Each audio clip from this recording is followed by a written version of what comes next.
Hello guys, आज हम pronoun की बात करेंगे। ठीक है, इसके पहले वाली क्लास में हमने आपको पर्सनल प्रोनाउन पढ़ा दिया था। पर्सनल प्रोनाउन मतलब which can be used in all three forms. Which can be used in all three form. Three form मतलब थ्री पर्सन, तीनों पर्सन में जो यूज हो सके वो कहलाता है पर्सनल प्रोनाउन। दूसरे शब्दों में कहें कि जो प्रॉपर नाउन के जगह पे प्रयोग हो वो कहलाता है पर्सनल प्रोनाउन। जैसे राम की जगह हमने ही लगा दिया, श्याम की जगह हमने ही लगा दिया, तो ये ही वर्ड किसी के नाम की जगह पे हमने लगाया तो ये पर्सनल प्रोनाउन मतलब ही, सी, इट, आई, वी, यू, दे, ये है पर्सनल प्रोनाउन। क्लियर है? आज हम बात करेंगे पॉजेसिव प्रोनाउन की। ठीक है, पहले हम 11 काइंड्स और उसके डेफिनेशन जान लें, उसके बाद फिर पढ़ाएंगे correct use of pronoun.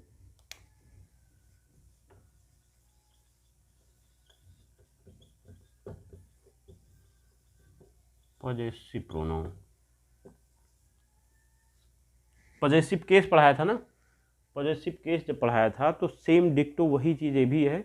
Noun के साथ जब रिश्ता पूछा जाता है तो पॉजेसिव केस होता है, और यहाँ पे हम प्रोनाउन की बात कर रहे हैं, पॉजेसिव प्रोनाउन है। ठीक है वही, एकदम वही चीज़ है, कोई दिक्कत नहीं, कोई कन्फ्यूजन की जरूरत नहीं है। उसी को समझ लीजिए, केस कह रहे हैं उसी को प्रोनाउन, अभी समझ जाओगे। ठीक है, देखो डेफिनेशन है कि अ प्रोनाउन दैट शोज रिलेशन और पोजीशन, उसमें भी यही लिखे थे। A pronoun that shows relation or position is called possessive pronoun. लिख लो, a pronoun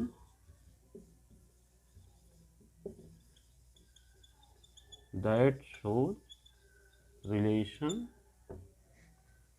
or possession. A pronoun that shows relation और possession मतलब ऐसा प्रोनाउन जो संबंध को या मालिकाना हक को दर्शाए वो कहलाता है पॉजेसिव प्रोनाउन। ठीक है, जो संबंध को दर्शाता है इस कॉल्ड पॉजेसिव प्रोनाउन। ठीक है, पॉजेसिव केस भी हमने पढ़ाया था, दोनों सेम चीज़ें हैं। उसमें फर्स्ट टॉपिक कामा वगैरह हमने पढ़ाया था। अगर दिमाग में होगा कुछ तब तो याद होगा, अगर भूसा भरा होगा तो फिर उसमें काड़ी लगा दो, जल जाएगा, उसके बाद जो पढ़ोगे वो याद आएगा। ठीक, तो लिख लिए, a pronoun that shows relation or possession is called possessive pronoun. Example देखो, example mine, ours, yours, hers, theirs। Mine, ours, yours, hers, theirs, his। ठीक, ये है possessive pronoun. Mine, ours, yours, hers, theirs, his, ये possessive pronoun है। ये कहीं भी दिखे तो एकदम सीना चौड़ा करके एकदम गुंडई में कह दो ये पॉजेसिव प्रोनाउन है। कोई ना माने तो भाई साहब तुरंत FIR लिखवा दो, तुम चले जाओ कोर्ट, सुप्रीम कोर्ट पहुंच जाओ, लेकिन पीछे मत हटो, कह दो ये पॉजेसिव प्रोनाउन ही है। Okay, mine, ours, yours, hers, theirs, his, ये जहां भी दिखे पॉजेसिव प्रोनाउन है। सीधी बात है एकदम, mine, ours, yours, hers, theirs, his. देखो सेंटेंस में इसको बना के देखते हैं। जैसे हमें कहना हुआ कि मान लीजिए अगर आपसे कोई कहा कि ये बुक मेरी है, मान लीजिए कोई बुक रखी हुई है और आपसे आके कहता है कि ये तो मेरी बुक है, ये मेरी बुक है, तो वो कहेगा this is my book, this is my book, ये मेरी बुक है। ठीक है, ऐसे कहेगा दिस इज माई बुक। भाई साहब अगर ऐसा कहेगा तो यहाँ जोर इस पर पड़ रहा है, बुक पे, दिस इज माई बुक। अगर आपने पूछा कि ये क्या है तो कहेगा दिस इज माई बुक, मतलब ये मेरी किताब है। अगर आपने क्वेश्चन पूछा कि ये जो चीज़ रखी है क्या है तो वो कहेगा ये मेरी किताब है, दिस इज माई बुक। ठीक है, तो ध्यान रखना ये माई पॉजेसिव प्रोनाउन नहीं है, ये माई पॉजेसिव प्रोनाउन नहीं है। आई रिपीट, ये माई पॉजेसिव प्रोनाउन नहीं है। Got it? मैंने कहा माइन लिखा होगा, माइन तभी पॉजेसिव प्रोनाउन है। ठीक है, छोटे से दिमाग पे थोड़ा सा जोर डाल के समझने की कोशिश करोगे समझ जाओगे। माइन लिखा होगा तभी पॉजेसिव प्रोनाउन है, माई लिखा होगा तो ये पॉजेसिव प्रोनाउन नहीं है, पॉजेसिव एडजेक्टिव है। कंफ्यूज मत होइएगा। ठीक है, माइन होगा तो पॉजेसिव प्रोनाउन होगा। आवर्स होगा, आवर्स, आवर लिखा होगा तो पॉजेसिव एडजेक्टिव है, उसमें अगर एस लगा होगा तभी प्रोनाउन है। योर्स तभी पॉजेसिव प्रोनाउन है। हर्स तभी पॉजेसिव प्रोनाउन है। दियर्स तभी प्रोनाउन है वो पॉजेसिव। केवल हिज वाले में हिज ही रहता है। दोनों में क्या अंतर है मैं समझाऊंगा। अब मुद्दा ये है कि जब माई से भी अपनेपन का एहसास हो रहा है कि मेरा वर्ड आ रहा है, तो फिर माइन लगाने की ज़रूरत क्या है? कहाँ माई लगेगा, कहाँ माइन लगेगा? पॉइंट ये है कि कहाँ पे हमें माइन लगाना है, कहाँ पे हमें माई लगाना है, इसको समझना है। तो भाई साहब समझिए। ए बाबू ए क्या पगलाइती कर रहे हो? बट इधर देखो, अब समझो माई का प्रयोग कहाँ होगा, माइन का प्रयोग कहाँ होगा। बहुत ही सिंपल वे में समझ लो। जैसे हमने पूछा कि ये क्या रखा है, मतलब ये क्या है, तो आपने कहा कि ये मेरी बुक है, तो यहाँ जोर किस पर है? बुक पर। क्योंकि मेरा क्वेश्चन ये नहीं था कि किसकी है, मेरा क्वेश्चन था ये है क्या। तो आपने कहा कि ये मेरी बुक है, दिस इज माई बुक। लेकिन मेरा यही क्वेश्चन होता कि ये बुक किसकी है, तब आप कहते दिस बुक इज माइन। क्या कहते? This book is mine. जब यहां अपने पर जोर देते, संबंध पे, मतलब किसका है, किससे इसका संबंध है, उस पर जोर देना हो, तब आप पॉजेसिव प्रोनाउंस का प्रयोग करते हो। ठीक है? जब आप संबंध पे जोर देते हो, मालिकाना हक पे जोर देते हो, तब आप पॉजेसिव प्रोनाउन का यूज करते हो। ठीक? जैसे आप कहीं जा रहे हो, 2-3 फ्रेंड एक साथ जा रहे हो, तो आपको कोई एक बिल्डिंग सी दिखी वहाँ पे, तो आपने कहा कि यार वो क्या चीज़ दिख रही है? तो उसने कहा कि अरे वो घर है, वो घर है। तो आपका क्वेश्चन था कि वो चीज़ क्या है। ठीक है, वो क्या चीज़ है, आपका क्वेश्चन था कि वो क्या चीज़ है। तो उसने कहा वो घर है। ठीक? या फिर मेरा घर है, उसका घर है, इसका घर है, मतलब किसी का भी घर हो। आपका तो क्वेश्चन था कि वो चीज़ क्या है। तो उसने कहा कि आपने पूछा कि व्हाट इज दैट। आपने क्या पूछा? What is that. आपका क्वेश्चन ये था कि व्हाट इज दैट। तो अब वो उसने कहा कि वो मेरा घर है, तो कहेगा that is my house. That is my house. तो यहाँ माई से कोई मतलब नहीं। आपका क्वेश्चन था कि वो है क्या, तो यहाँ मेन मुद्दा है कि उसने बताया कि घर है। ठीक है, उसने बताया कि घर है। अब यही क्वेश्चन थोड़ा सा चेंज कर दो। अब यही क्वेश्चन कर दो, यार वो किसका घर है, वो घर किसका है। तब वो कहेगा that house is mine. That house is mine. That house is mine. अब वहां मालिकाना पे जोर दिया जा रहा है ना, कि वो है किसका, वो घर किसका है, तो वो मेरा है, मालिकाना पे। ऐसे मतलब योर्स का भी हुआ। ठीक है, 2-4 लोग इकट्ठे जा रहे हो, तो आपने पूछा कि ये क्या है यार। तो किसी ने कहा कि अरे ये इसका स्कूल है, या फिर वो अरे ये तो तुम्हारा स्कूल है, ये तो तुम्हारा स्कूल है। तो यहाँ हमारा जोर जो है स्कूल पे है, this is your school, this is your school. लेकिन अगर हम तुमसे ये पूछे अरे यार ये स्कूल किसका है, तब आपका जोर संबंध पे रहेगा कि ये किसका है एक्चुअली में। तो जब संबंध पे जोर देना हो, तब क्या लगाओगे? प्रोनाउन लगाओगे, पॉजेसिव प्रोनाउन लगाओगे। ठीक है, मान लीजिए ये 2 पेन है, 2 मार्कर है, 2 लोग आपस में लड़ गए। ठीक, ये मेरा है, ये मेरा है, ये मेरा है। तो यहाँ ये नहीं कहोगे this is my marker, this is my marker, this is my marker. नहीं, क्योंकि यहाँ मेरा पे जोर देना है। This marker is mine, this marker is mine, इस पे जोर देना। लेकिन आप लोग तो इस पे जोर दोगे नहीं, आप तो सीधा बाल पकड़ोगे, कलर पकड़ लोगे, फैसला हो जाएगा 2 मिनट में। तो जब संबंध पे जोर देना होगा, तो हम प्रोनाउन का प्रयोग करेंगे। Mine, ours, yours, hers, theirs. ठीक, चाहो तो नोट करके लिख लो, नोट करके लिख लो। When we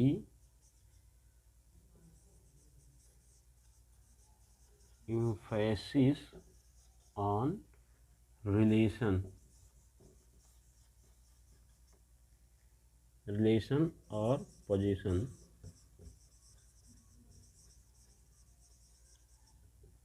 when we emphasis on relation or possession, we use pronoun, possessive pronoun, possessive pronoun। Possessive pronoun समझ रहे हो ना? वही माइन, योर्स, हर्स, दियर्स, ठीक, ये पजेसिव प्रोनाउन है। और व्हेन वी emphasis,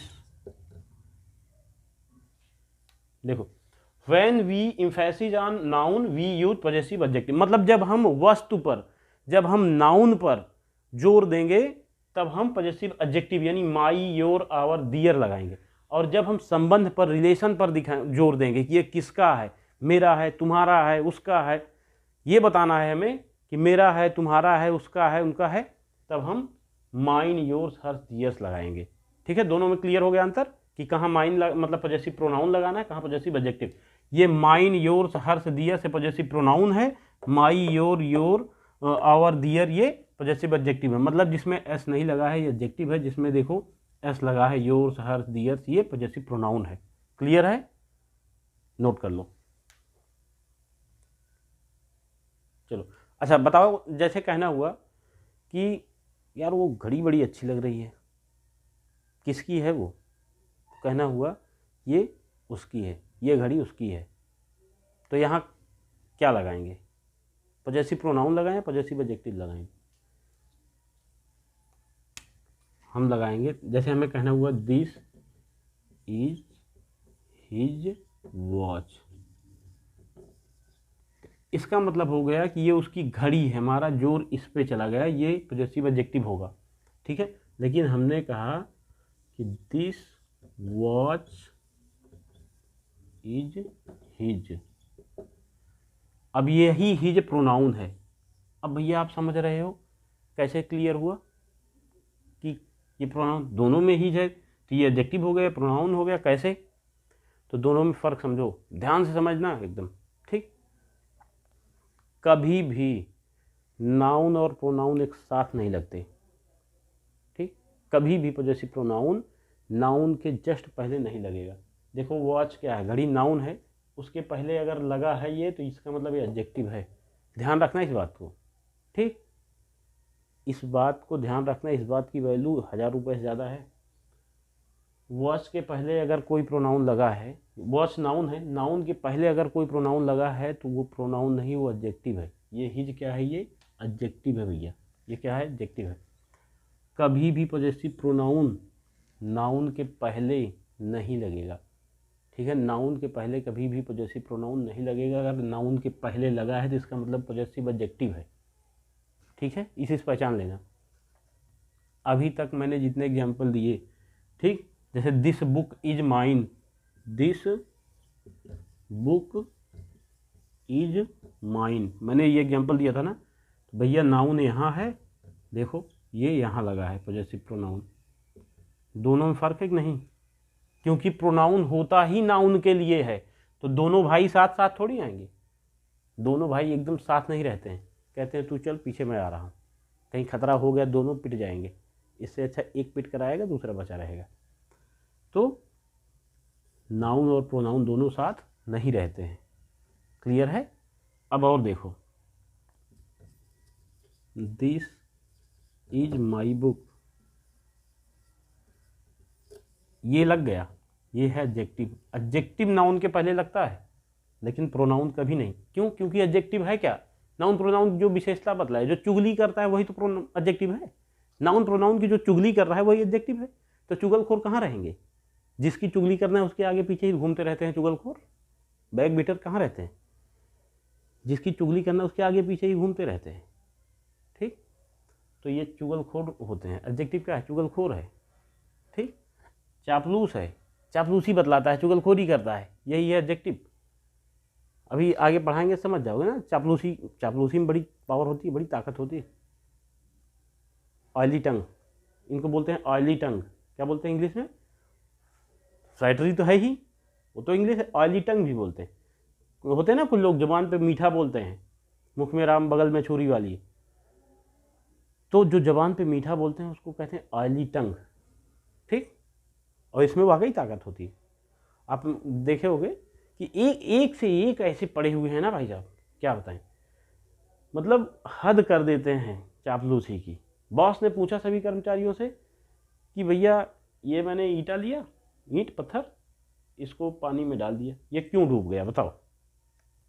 अब उसमें कुछ लोग अपनी साइंस की थ्योरी लगाने लगे कि मतलब ये इसका भार ज़्यादा था, इतने बराबर पानी विस्थापित नहीं कर पाया, ये डूब गया, अपनी साइंस थ्योरी लगाने लगे। वहीं एक चापलूस खड़ा था, फिर उसकी तरफ बॉस ने देखा, अपने फेवरेट कर्मचारी तरफ, क्यों तुम कुछ नहीं बोल रहे, तुम बताओ क्यों डूब गया। कह रहा माई बाप हुजूर, हम तो इतना जानते हैं जिसको आपने छोड़ दिया वो डूब गया। अब बताओ, उसका साइंस से कोई लेना देना नहीं, वो तो बस चापलूसी में लगा और उसकी तरक्की हो गई। तो चापलूसी में ताकत होती है। तो ये होता है एडजेक्टिव, जो नाउन के तुरंत पहले लगा रहे वो एडजेक्टिव है। कभी भी प्रोनाउन नाउन के पहले नहीं लगता है। पॉजेसिव प्रोनाउन क्लियर हो गया, कोई दिक्कत? Mine, yours, hers, theirs, his, ये पॉजेसिव प्रोनाउन है। केवल हिज में आपको दिक्कत आएगी कि हिज पॉजेसिव प्रोनाउन है कि पॉजेसिव एडजेक्टिव है, तो आप जान लेना नाउन के तुरंत पहले लगा रहेगा तो पॉजेसिव एडजेक्टिव है, और नाउन के बाद में लगा रहेगा तो पॉजेसिव प्रोनाउन है। क्लियर है, कोई दिक्कत नहीं। अब कुछ पॉजेसिव प्रोनाउन के लिए तो हल्का सा इंटरेस्टिंग चीज़ें जान लो, मतलब पॉइंट जान लो कुछ। बाकी जब हम आपको पढ़ाएंगे करेक्ट यूज ऑफ प्रोनाउन, तब आप पूरा डिटेल में पढ़ेंगे, ठीक है। देखो, पहला पॉइंट तो ये जान लो, पॉजेसिव प्रोनाउन कभी नाउन के पहले यूज नहीं होता, ये मैंने आपको बता दिया। पॉजेसिव प्रोनाउन कभी नाउन के पहले यूज नहीं होता, ये हमने आपको बता दिया। एग्जाम्पल देखो, जैसे hours college is closed, CLOSED, hours college is closed. अब भैया बताओ ये सही है गलत है? ये बिल्कुल गलत है। क्यों गलत है आप इसको समझिए क्यों गलत है। क्योंकि ये कॉलेज नाउन है और नाउन के तुरंत पहले प्रोनाउन यूज नहीं होता। यहाँ होना चाहिए था आवर कॉलेज इज क्लोज्ड। तो हमने आपको पहला रूल बताया कि पॉजेसिव प्रोनाउन कभी नाउन के पहले यूज नहीं होगा।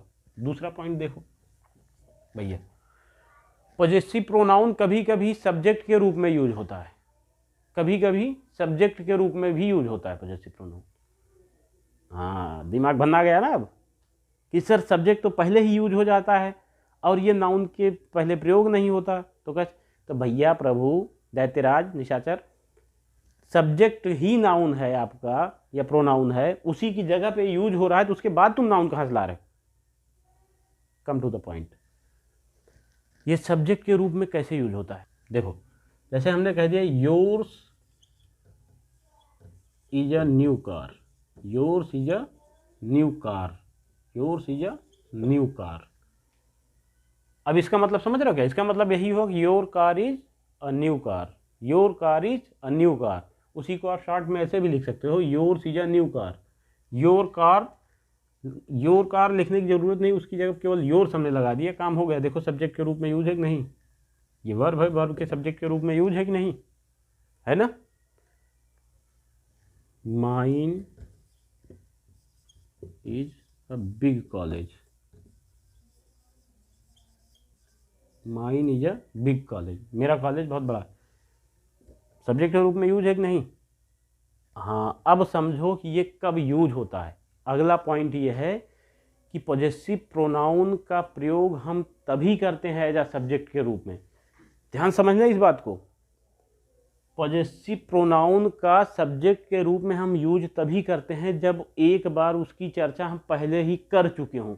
जैसे हम इस कार की चर्चा पहले ही सेंटेंस में कहीं कर चुके हैं कि यार तुम्हारी कार तो बहुत बढ़िया है, बहुत स्पीड में चलती है, बहुत बढ़िया सेफ्टी रूल्स भी उसमें सब कुछ हैं, सेफ्टी बैग्स हैं, सारी चीज़ें अच्छी हैं। फिर उसी में कोई फिर उस कार के बारे में तो कहता है yours is a new car, मतलब तुम्हारी कार तो नहीं है। तो हम कार की चर्चा पहले कर चुके थे, इसलिए हम जब दोबारा यूज़ करना चाहे सेंटेंस में तो डायरेक्ट सब्जेक्ट में लगा दिए। ठीक है, जब हम किसी वस्तु के या किसी नाउन की चर्चा पहले ही कर चुके रहते हैं तभी हम सब्जेक्ट के रूप में यूज करते हैं।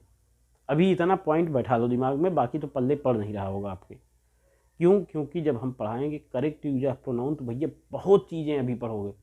ठीक, अभी बट का प्रयोग, दैट का प्रयोग, ये सारी चीज़ें आपके समझ में आएगा। कहीं कहीं आप दैट लगाते हो, कहीं कहीं नहीं लगता, कहीं कॉमा लग जाता है, कहीं नहीं लगता है कॉमा। ठीक है, यहाँ ऐसे कॉमा दैट लग गया, कहीं दैट लगता ही नहीं है, कहीं इट लग जाता है, कहीं इट लगता ही नहीं। तो कहाँ कैसे होता है ये सारी चीज़ें आपको पढ़ाएंगे। ठीक है, आराम से धैर्य के साथ पढ़िए। Good question. इट, इट का यूज पॉजेसिव प्रोनाउन में नहीं होता है। सीधी बात, नो बकवास, इसको डायरेक्ट लिख लो, परमानेंट मार्कर से अपनी कॉपी में लिखो, ऐसा लिखो कि पूरी ज़िंदगी आपकी आने वाली 150 पीढ़ियाँ पढ़ें इसको, कि इट का प्रयोग पॉजेसिव प्रोनाउन में कभी नहीं होता है। ठीक, इट का प्रयोग ऐसे जान लो, मौसम का हाल बताने के लिए होता है, टाइम बताने के लिए होता है। इट का यूज जान लो, ऐसे जनरली टाइम बताने के लिए होता है, मौसम के बारे में बताने के लिए होता है, समय के बारे में बताने के लिए होता है। ठीक है, इट को एम्पटेटिव नाउन या एम्प्टी सब्जेक्ट कहा जाता है। एम्पटेटिव नाउन या एम्प्टी सब्जेक्ट मतलब इसका कोई अर्थ नहीं होता, ये वैसे ही लगाया जाता है। जैसे it is raining, it is raining, बारिश हो रही। It is winter, it is winter. तो ये इट का कोई अर्थ है नहीं यहाँ पे। इट इज़ 6 o'clock, जैसे हमें कहना हुआ इट इज़ 6 o'clock, 6 o'clock। तो इस इट का कोई मतलब नहीं होता। ठीक, ये फालतू लगा है, तो इसीलिए कहते हैं एम्प्टी सब्जेक्ट। क्या बोलते हैं इट को? Empty subject. बहुत ज्ञान की चीज़ है, जानते नहीं थे अभी तक, अब जान लो, एम्प्टी सब्जेक्ट भी बोलते हैं इट को। ठीक, अब नेक्स्ट डिस्ट्रीब्यूटिव प्रोनाउन। कौन सा? Distributive pronoun.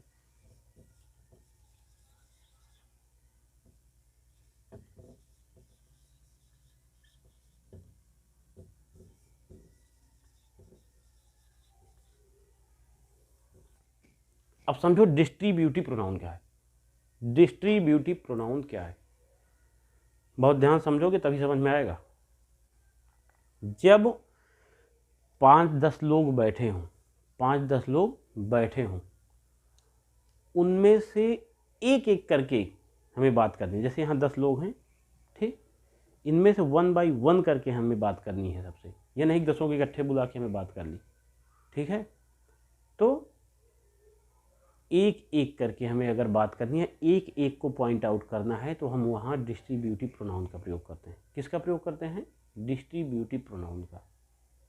ठीक, जब मान लीजिए यहाँ 4-6 बुक रखी हैं, 4-6 चेयर रखी हैं, हमें उनमें से एक एक चेयर के बारे में डिस्क्राइब करना है, तब वहाँ डिस्ट्रीब्यूटिव प्रोनाउन का प्रयोग करते हैं। अभी सभी का ऐसे जनरली वैसे करना हो तो हम तो ऑल का प्रयोग कर देंगे, सब आ जाएगा, लेकिन उसमें और एक एक करके पर्टिकुलर पॉइंट आउट करने में फ़र्क होता है। जब एक एक करके पर्टिकुलर पॉइंट आउट करने, जैसे अभी 11 प्लेयर हैं हमारी इंडिया टीम में, हमने कह दिया कि सब ने बहुत बढ़िया खेला और सीरीज जीत गए, न्यूजीलैंड से भी हुआ ना, हमने कह दिया सब ने बहुत बढ़िया खेला और हम सीरीज जीत गए। सही बात है, जीत गए सीरीज, सबने बढ़िया खेला। लेकिन जब हम एक एक करके अभी लिस्ट बनाए पर्टिकुलर, तब हमें पता चलेगा कि एक्चुअली में सबसे बढ़िया शुभमन गिल ने खेला। तब हमें उसकी ऐसे ऑल में कर दिया तो ऑल में तो सब बराबर हो गए ना, लेकिन हम एक एक जब लिस्ट बनाएंगे, सबसे बढ़िया किसने खेला? शुभमन गिल ने खेला। ठीक, तब तो हमको ये पता चलेगा कौन किसने बढ़िया खेला। तो जब एक एक करके हम बात करते हैं तो उसको बोलते हैं डिस्ट्रीब्यूटिव प्रोनाउन। इसकी डेफिनेशन लिखो, एग्जाम्पल, तब समझ में आएगा आपको। डेफिनेशन देखो, ठीक, a person that is used to show one person और thing taken separately from the group of persons और थिंग।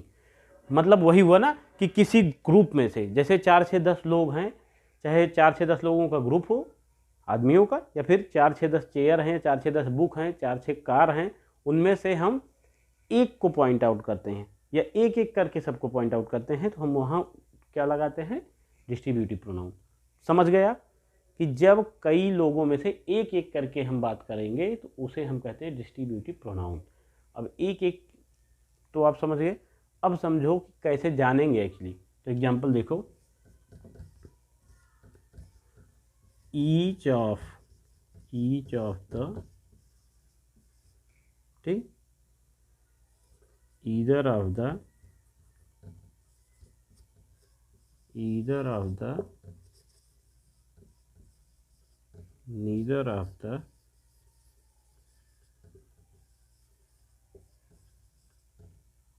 नन भी लिख लो, बाद में इसको हम कायदे से विस्तार समझाएंगे।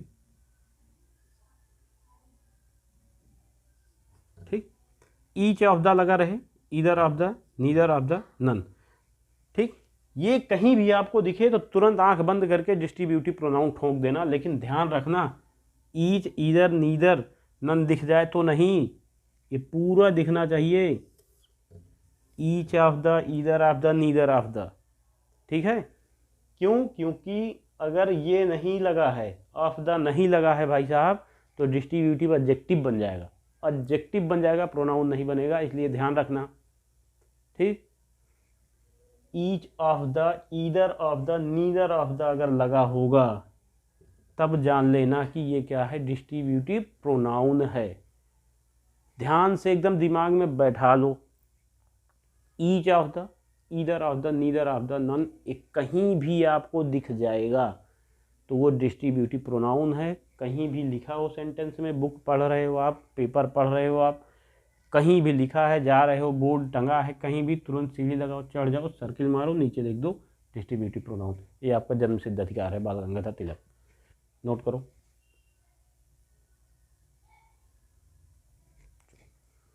ईच का प्रयोग होता कहाँ है? पहले हम जानेंगे ईच का प्रयोग कहाँ होता है। तो समझो, ईच का हिंदी शब्द है प्रतीक। प्रतीक, ईच का मतलब क्या है? ईच का मतलब क्या है बंधु? ईच का मतलब है प्रतीक। ईच का मतलब है प्रतीक। ईच का प्रयोग कहाँ होता है? हाँ बताओ, कहाँ होता है? खेतों में। खेतों में कौन सा ईच लगा दी?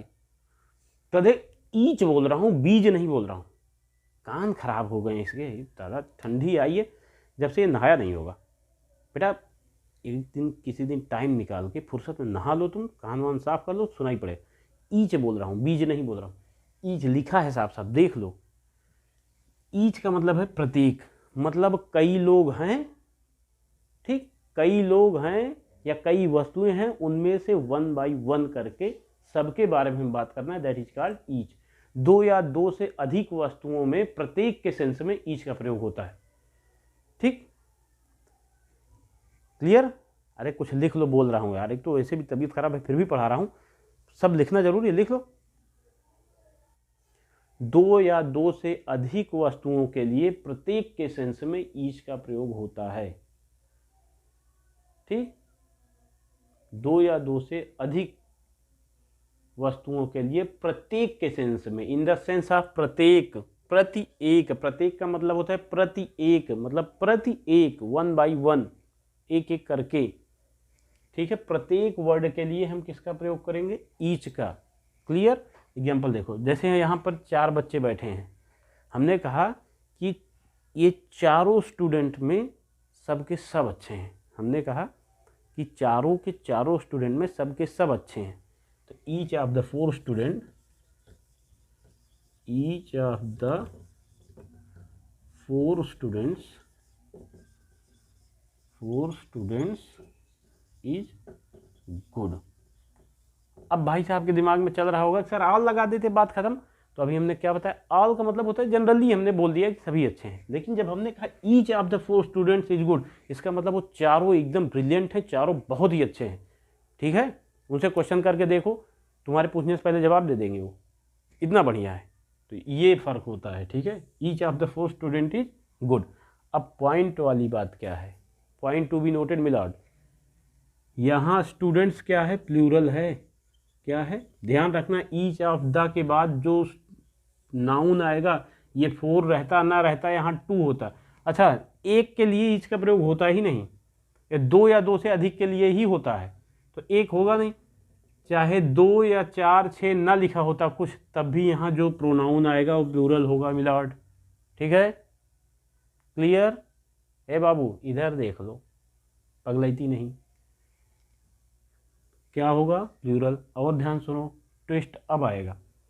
इस प्लूरल के साथ जो वर्ब होगी वो सिंगुलर ही होगी। क्या होगी? Singular. Each of the, either of the, neither of the के बाद जो नाउन होगा वो होगा प्लूरल, लेकिन वर्ब हमेशा होगी singular. Clear?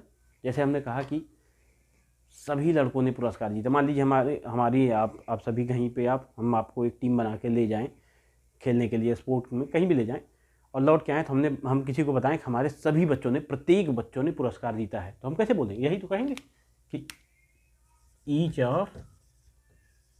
Of the boys. हाँ, अगर गर्ल्स जाएंगे, गर्ल्स भी बॉयज, मतलब अरे यार एग्जाम्पल है प्रभु। Each of the boys has won prize. ठीक, अब समझो कि यहाँ पे हैज क्यों लगा, हैव नहीं लगा, जबकि ये प्लूरल है, नाउन हमारा प्लूरल है, फिर भी ये सिंगुलर क्यों लग रहा है? ठीक, वो इसलिए क्योंकि हम प्रति एक की बात कर रहे हैं। किसकी बात कर रहे हैं? प्रति एक की। भाई साहब अभी हमने बताया ईच का प्रयोग प्रति एक के सेंस में लगता है। किसके सेंस में? भले हम इसको प्लूरल कह रहे हैं, ये हम प्लूरल ये नहीं कह रहे हैं, हम तो ये कह रहे हैं कि हमारे जितने बच्चे गए थे उनमें से एक एक करके सभी ने जीता है, तो प्रति एक के लिए यूज होता है और एक के लिए सिंगुलर यूज होता है, इसलिए। ठीक है, तो ईच ऑफ, ऐसे ईदर ऑफ देखो, either of the two boys has won the prize, has won the prize, prize लिखा। पहले जानो कि ईदर का प्रयोग क्या होता है। ईदर का मतलब होता है दो में से एक। ईदर का मतलब होता है दो में से एक, दो में से एक, one of the to, one of the two. Either का मतलब होता है वन ऑफ द टू, दो में से एक। ठीक, तो हमने लिखा है either of the two boys है, जो मतलब दो लड़कों में से कोई एक लड़का पुरस्कार जीता है। तो यहां भी सेम रूल है, ये प्लूरल होगा, ये सिंगुलर होगा, verb singular, noun plural. Either का मतलब होता है, फिर से सुन लो, फिर से सुन लो, ईदर का मतलब होता है दो में से एक। Either is used in the sense of one of the two, दो में से एक के लिए ईदर का प्रयोग होता है। जैसे जैसे हमने कहा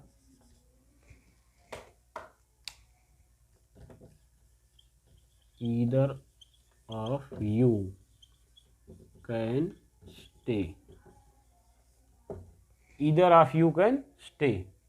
हमने कहा either of you can stay, इसका मतलब स्पष्ट है कि दो ही लोग हैं। क्यों? ईदर का प्रयोग तभी होगा जब दो लोगों की बात होगी, दो में से किसी एक। ईदर का प्रयोग तभी होगा जब दो में से किसी एक की बात करें। मतलब either of you can stay मतलब तुम दोनों में से कोई एक रुक सकता है। Either of you can stay, either का प्रयोग हमेशा दो में से एक के लिए यूज होता है। लिखना चाहो लिख लो, either is used in the sense of one of the two, either is used in the sense of one of the two, दो में से एक को दिखाने के लिए ईदर का प्रयोग होता है। इसके साथ नाउन प्लूरल होगा, नाउन प्रोनाउन प्लूरल होगा, वर्ब सिंगुलर होगी। जैसे either of the girls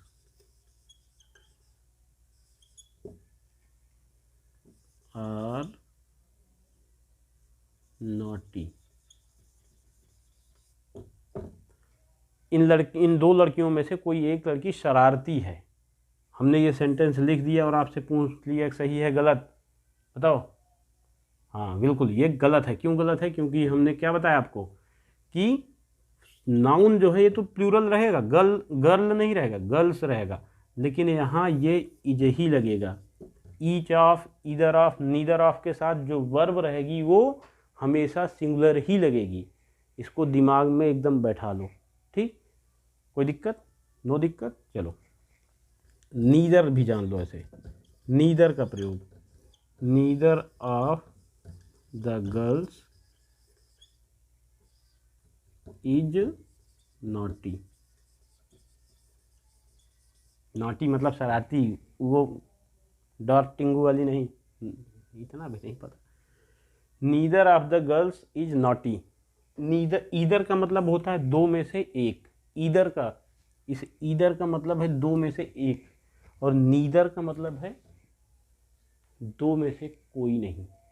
neither का मतलब है दो में से कोई नहीं, मतलब दोनों में कोई नहीं।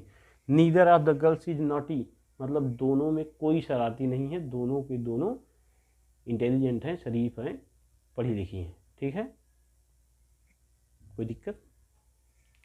ईदर ऑफ का प्रयोग होता है दो में से एक के लिए, नीदर का प्रयोग होता है दोनों में से कोई नहीं के लिए। जैसे हमने कहा दो पेन हैं, दो पेन हमारे पास है, हमने कहा इनमें से कोई नहीं चल रही है, कोई काम की नहीं है, दो पेन है, हमने कहा दोनों कोई काम के नहीं है, तो neither of the pen is working, मतलब इन दोनों में से कोई भी पेन काम नहीं कर रही। Neither of the pen is working, इन दोनों में से कोई भी पेन काम नहीं कर रही है, इसके लिए नीदर का प्रयोग होगा। ठीक है, अब आपसे यहाँ कोई पूछ ले ईदर, इसमें डिस्ट्रीब्यूटिव प्रोनाउन कहाँ है, आपसे कोई पूछ ले डिस्ट्रीब्यूटिव प्रोनाउन कहाँ है, तो आप तुरंत खड़े हो, कॉलर वगैरह एकदम सही करो, बढ़िया ये सब स्लीव्स वगैरह सही करो, और फिर ऐसे एकदम कॉन्फिडेंस के साथ बोलो, hello sir, each of, neither of, either of, neither of, ये डिस्ट्रीब्यूटिव प्रोनाउन। भाई साहब घर तक पहुंचा के आएंगे वो टीचर, आपको इतना खुश हो जाएंगे आपसे। तो ये ईदर, नीदर, ईच, ये क्या है, डिस्ट्रीब्यूटिव प्रोनाउन है, बशर्ते इसके साथ ऑफ द लगा हो। क्लियर। चलो डेमोन्स्ट्रेटिव, कौन सा, डेमोन्स्ट्रेटिव। डेमोन्स्ट्रेशन मतलब होता है प्रदर्शन करना, डेमोन्स्ट्रेशन की हिंदी होती है प्रदर्शन करना, डेमोन्स्ट्रेटिव मतलब प्रदर्शित की जाती हो, जो हिंदी इसकी होती है प्रदर्शित करना, पॉइंट आउट करना। तो डेमोन्स्ट्रेटिव मतलब पॉइंट आउट करना, डेमोन्स्ट्रेशन मतलब किसी चीज़ को प्रदर्शित करना। तो लिखो अ प्रोनाउन दैट इज यूज्ड, हाँ ये थोड़ा सा ख़त्म हो रही है इसलिए चल कम रही है, तो मुँह से तो बोल रहा हूँ दादा। अ pronoun that is used to point out something और समवन, समथिंग और समवन। जो लोग यूट्यूब पे देख रहे हैं स्क्रीनशॉट ले लेंगे, जूम कर लेंगे।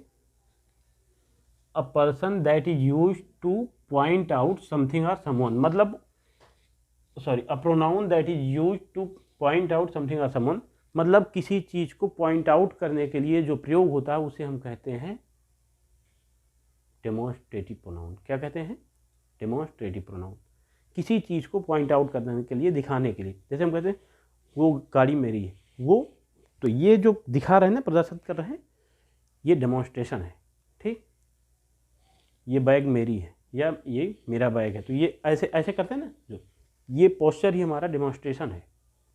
ठीक, अब यहाँ इस पोस्चर के साथ जो वर्ड बोल रहे हैं वही वर्ड ही हमारा डेमोन्स्ट्रेशन हो जाएगा। पोस्चर तो है ही, वर्ड भी होगा ना। जैसे हमने कहा, देखो हिंदी में दो तरीके से बोलते हैं लेकिन इंग्लिश में एक ही। हिंदी में कहते हैं वह या ओ, हिंदी में क्या बोलते हैं, वह या फिर ओ, यह या फिर ए। जैसे यह बैग मेरा है या फिर ए बैग मेरा। ठीक, इसके लिए दैट का प्रयोग होता है, इसके लिए दिस का प्रयोग होता है। ठीक, दूसरे शब्दों में कहें तो दूर की वस्तुओं को प्रदर्शित करने के लिए दैट का प्रयोग होता है, दूर की वस्तुओं को प्रदर्शित करने के लिए दैट का प्रयोग होता है। ठीक है, नज़दीक की वस्तुओं को प्रदर्शित करने के लिए दिस का प्रयोग होता है। To point out the thing that is near to me we use this. ठीक, to point out the thing that is far to me we use that. जो चीज़ हमसे दूर है उसको दिखाने के लिए हम दैट का प्रयोग करेंगे, जो चीज़ हमारे नज़दीक है उसके लिए हम दिस का प्रयोग करेंगे। ठीक है, सच, ये एग्जाम्पल भी है। ठीक, डेमोन्स्ट्रेटिव प्रोनाउन का एग्जाम्पल है दैट, दिस, सच। ठीक है, ये एग्जाम्पल भी है। द सेम, सेम होता है ना, कहते हैं अरे डिक्टो ऐसे ही तो मेरा भी है। तो ये जो पोस्चर करके हम मुंह से बोले डिक्टो ऐसे ही तो मेरा भी, सेम टू सेम ऐसे, तो ये द सेम भी डेमोन्स्ट्रेशन है, डेमोन्स्ट्रेटिव है। सच मतलब एकदम ऐसे ही, सच एज मतलब ऐसे लाइक, तो this that such the same. Example देखो, लिख देते हैं फिर से। आपने ये लिख लिया, a pronoun that is used to point out something और someone. Example this, that, such, the same. अब इसी दिस का प्लूरल होता है दीज। दिस का प्लूरल क्या होता है? दीज। दैट का प्लूरल क्या होता है? दोज। ठीक। दिस का प्लूरल, दिस सिंगुलर है। जैसे नज़दीक की कोई वस्तु है, हम उसको प्रदर्शित करने के लिए, उसको डिनोट करने के लिए, पॉइंट आउट करने के लिए क्या करेंगे? दिस का प्रयोग। जैसे हमने कहा ये मेरी किताब है, ठीक है, अरे ये तो किताब मेरी है, तो हमने कहा ये वर्ड की इंग्लिश होगी दिस, ठीक है, सिंगुलर है। अब यही किताबें हैं, बहुत सारी किताबें हैं, हमने कहा अरे ये तो मेरी किताबें हैं, तो these are my books, these are my books. These एक रहेगी तो उसके लिए दिस, एक से अधिक रहेगी तो उसके लिए दीज। ऐसे दूर की वस्तु के लिए हम क्या कहेंगे? जैसे अरे वो तो मेरी बुक है, तो दैट इज माई बुक। और वहीं उसी दूर जगह पे ही बहुत सारी बुकें हैं, तो हम कहेंगे दोज आर माई बुक्स। क्या कहेंगे? Those are my books. ठीक। सच द सेम, सच मतलब सच का मतलब होता है ना, सच एज मतलब ऐसे ही, जस्ट लाइक, ठीक ठीक ऐसे ही। और सेम भी आप जानते हो, कहते हो सेम टू सेम। महिलाएं आप तो माताएं, देवी जी, आपको तो पता होगा ज़्यादा ना, कि पता चले एक सूट पहन के आप किसी पार्टी में चली जाओ और सेम कलर का सूट पहन के कोई एक लड़की और आ जाए, माँ कसम उस दिन खाना नहीं हजम होगा आपसे। सारी रौनक पार्टी में, सारी साजो सज्जा सजावट सब एक तरफ, इनके मन में बस एक ही टेंशन चल रही है कि 2,500 रुपये खर्च करके हमने सूट बनवाया और सेम कलर सेम डिजाइन पहन के ये भी चलिए, उसी टेंशन में रहेंगी। और वहीं लड़कियों को देख लो, भाई साहब लोअर भी पहन के अगर चला गया तो उनको कोई गिल्ट फील नहीं होगा, उनको तो बस खाने की प्लेट कहाँ लगी है उससे मतलब है। कहो तो एक ही पैंट में 3 बारात अटेंड कर लेते हैं, एक ही शर्ट में तो कई बारातें हो जाती हैं, उनको कोई परवाह नहीं। और आप लोग अभी एक कोई पूछ लो, भाई साहब किसी भी आप में से किसी भी, अभी किसी आपकी फ्रेंड का फ़ोन आए, फलाने की शादी है, चलोगी? तैयारियाँ क्या क्या हो रही? पूरा वार्डरोब भरा रहता है, अलमारी कपड़े से पूरा भरा है, फिर भी ये कंफ्यूज है कि क्या पहनना है, हमारे पास कपड़ा ही नहीं है। वही लड़का, उससे कोई फ़ोन करके दोस्त पूछता, भाई क्या पहनेगा? अरे चल तेरे बाप की शादी है, कुछ भी पहन लेंगे भाई, लुंगी पहन के चलेंगे, कोई परवाह नहीं, उनको कोई टेंशन नहीं, कुछ भी पहन के निकल लेंगे वो, तो फ्री माइंड होते हैं। ठीक। कम टू द पॉइंट, ये है डेमोन्स्ट्रेटिव। ठीक। अब हम नेक्स्ट वीडियो में आगे पढ़ेंगे रिफ्लेक्सिव, रिलेटिव, इम्फेटिक, 3 करके ऐसे जानते हैं। इकट्ठे पढ़ा दूंगा ना तो हैंग हो जाओगे। रिफ्लेक्सिव, और ये जो यूट्यूब पे देख रहे हैं, इनके पास इतना टाइम कहाँ है बेचारों के पास, ये 1.5 घंटे की वीडियो देखें, ये 30 मिनट 35 मिनट की वीडियो तो स्किप करके देखते हैं। तो एक चीज़ जानो, रिफ्लेक्सिव और इन्फेटिक, इसको मिस मत करना, बहुत इंपॉर्टेंट प्रोनाउन है, और दोनों में क्या डिफरेंस है ये हम नेक्स्ट वीडियो में बताएंगे। Today is good enough.